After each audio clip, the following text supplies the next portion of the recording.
I killed a baby rabbit today. I was cycling into work when it happened.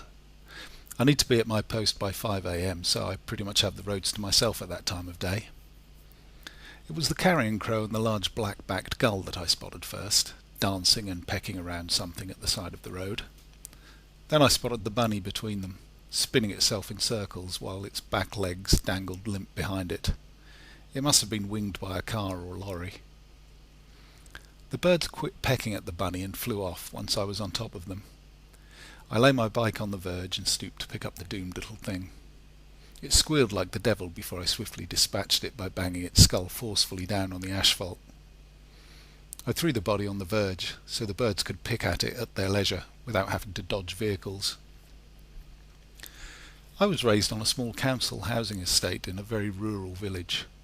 I was therefore to some extent a country boy. I know how to catch a rabbit with ferrets and nets, or with a snare. There was a time when I was younger and fitter when I could catch one with a stick after stalking them alongside a combine in a field being harvested.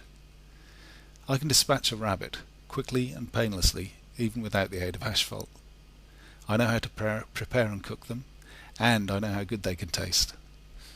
I'm experienced at viewing and using rabbits as food. Yet killing a wounded rabbit in the road, an act of mercy that I've found myself performing twice in 2 years, feels different these days.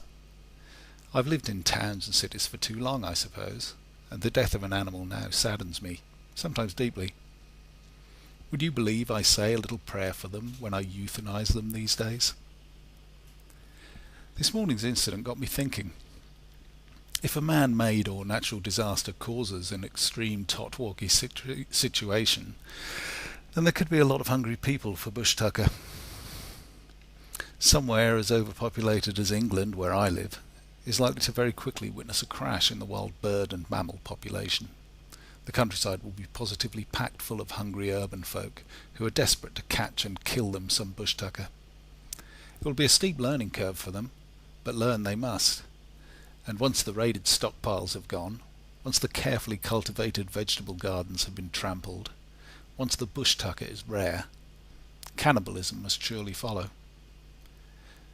My only hope is that, long before a population crash due to famine, there will be a crash due to illness, disease, and the consumption of untreated water, preferably while the hordes are still urban, still trapped in their towns and cities. A positive thought for a Monday morning, eh?